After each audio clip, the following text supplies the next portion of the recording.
Oh là là sur Pure Channel, Natacha, Antoine et Clément, merci beaucoup de venir nous voir. Salut. Pour nous parler de l'album Oh là là, album éponyme qui est sorti hier. Tu me disais déjà double disque de platine. Ouais. 2 disques sur le platine, ouais. 2 disques, c'est ça, double platine. Quand on décrit votre musique sur le site, je sais pas si ça vous va, on décrit votre musique comme du rock français. On parle des excentricités de Rita et d'Erita Mitsuko, des prods d'Eli et Jacquenot. Est-ce que vous souhaitez redéfinir ça ou est-ce que ça vous va? Ouais, je crois qu'on peut le redéfinir. On va le redéfinir. Rock, c'était bien. Après le reste. Ouais, c'est du rock en français. Après, ça s'inscrit pas dans la tradition du rock français tel qu'on l'entend.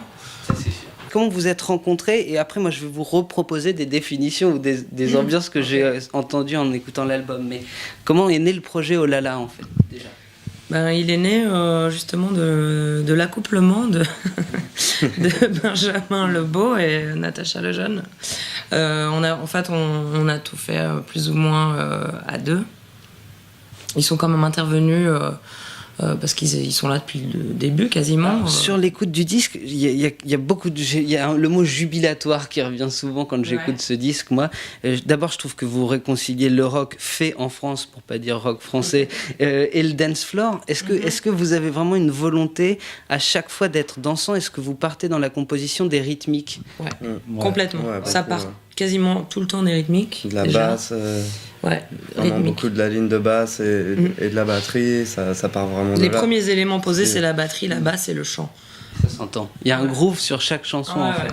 Et d'ailleurs, de manière générale, les morceaux qu'on a pris là comme ça, vu là où on est en train de travailler le live, on essaye justement de les étirer, ce qui n'était pas forcément possible sur l'album. On est arrivé à l'essence du morceau, mais en live, les morceaux, on fait en sorte qu'ils soient justement que le côté groove ressorte par des passages plus longs, des trucs instrumentaux, ouais. Voilà, faire ressortir le groove, le côté dance floor en plus. Il y a clairement une volonté d'aller sur les dance floors, quoi.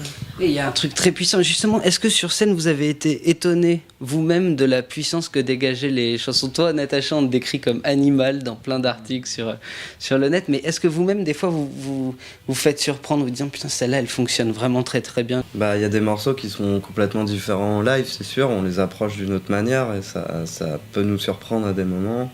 Et comme disait Clément, c'est vrai qu'on a étiré des morceaux, donc du coup on a une autre approche des morceaux et ça c'est assez surprenant. Carmen, après on en a fait une version plus dance. Et c'est un truc qui nous est venu effectivement après avoir fait la scène. On s'est dit tiens mais merde, il y a des passages, tu dis mais c'est con là, on a envie que ça continue, on a envie de faire partir plus loin, et tout en gardant le fait que c'est des chansons, mais en étirant, en poussant sur le côté dance floor. Vous jouez depuis un moment ensemble, est-ce que ça vous a rassuré avant d'enregistrer l'album et là de le sortir? Il est sorti donc hier, le 24.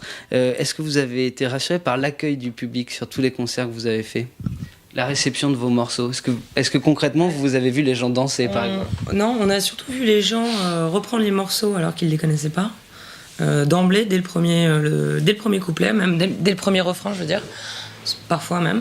Et on se rend compte que les chansons en elles-mêmes fonctionnent, elles marchent, quoi. Donc il y a un truc qui est intrinsèque vraiment à l'écriture, aux chansons en elles-mêmes, qui fonctionne.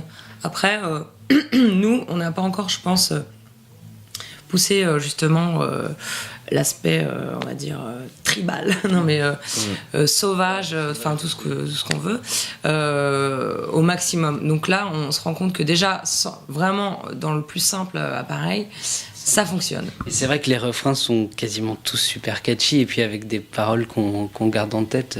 Sur le côté animal, on en vient aux guitares. Je trouve que sur cet album, il y a un son de guitare très particulier. Parfois, ça me rappelle même des duos, tu vois, comme Ting Tings, qui ont ces petits riffs hyper, qui restent en tête.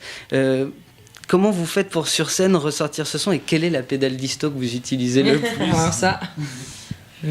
Alors là, tout le monde peut s'endormir. Et je préfère ne pas faire de publicité aux gens qui nous ont vendu cette pédale, mais je pense que ça part juste d'un parti pris effectivement, on n'a pas essayé de faire un mélange très, très propre de tout ce qu'on aime. On a pris des éléments aussi de tout ce qu'il y a, et à savoir qu'on aime quand même souvent les guitares incisives, un peu casse-gueule et un peu pas les trucs d'américains vraiment dans le sens où on entend maintenant les Américains, à savoir des guitares super Pas un truc de compressées. virtuose, quoi. Voilà, on est des gens. Produit non plus. Non, Enfin, non, là, non. Et on reste de manière générale, et d'ailleurs pour le truc côté technique à la con, la pédale qu'on utilise sur scène, et c'est juste une pédale qui fait en sorte d'avoir un son d'ampli comme ce que tu pouvais avoir quand les mecs avaient pas vraiment de pédale dans les années 70, où ils avaient juste un ampli à fond, et c'est ça quoi.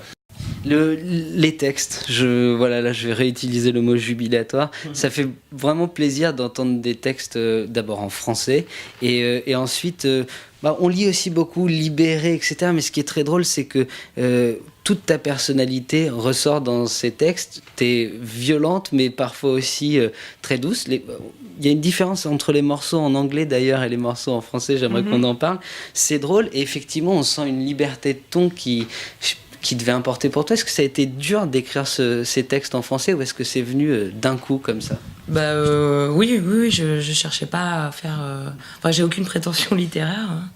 Hein. Je voulais juste que ça sonne et quand je me réfère, si tu veux, au truc de français, en français plus exactement, que j'aime bien, c'est pas forcément...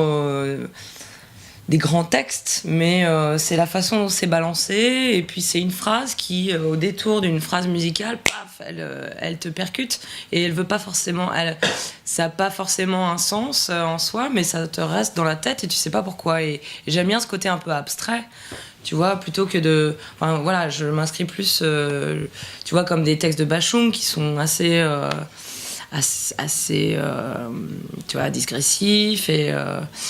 je suis plus dans ce trip-là que de faire, tu vois, la grande chanson française ou faire des rimes, etc. Enfin, tout ça, c'était pas du tout le propos. C'est une écriture pop, quoi, en fait. Et Natacha arrive à faire ressortir ça en français. Et c'est ça qui est le côté un peu, justement, c'est ce qui fait qu'on est un groupe de pop et pas de chansons, quoi. Ouais, déjà. Et justement, est-ce qu'en anglais, t'as pas l'impression... D'abord, ton timbre est parfois un petit peu plus doux, même quand tu pousses, hein, je parle pas dans les couplets, il y a un timbre qui est un peu différent. On a l'impression qu'il y a quand même plus de douceur dans les chansons anglaises. Il y en a 3 sur l'album, si je me trompe pas. Est-ce que vous ressentez ça aussi ?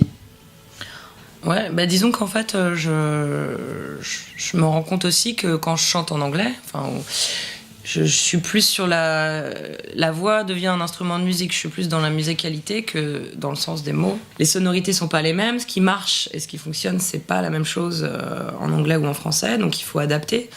Donc c'est vraiment une autre approche, vraiment pour le coup, quoi. On finit là-dessus, justement. J'ai lu des commentaires sur Deezer et sur d'autres sites assez tranchés. C'est-à-dire, sur Deezer, il y avait des trucs franchement violents, et puis des commentaires qui étaient par contre plutôt enthousiastes, voire très enthousiastes. Est-ce que vous avez la sensation que cet album de Oh là là, on l'adore ou on le déteste ? On espère. On préfère ça que ouais bof. C'est quand même mieux. mieux. De réaction Prozac, non merci, quoi. Il vaut mieux un album qu'on déteste ou qu'on adore plutôt qu'un album dont tout le monde en a rien à foutre, en fait, au final. Exactement. On conclut là-dessus. Faites-vous votre idée donc en allant écouter et en achetant cet album légalement évidemment de Oh là là, point d'exclamation. C'est un album éponyme.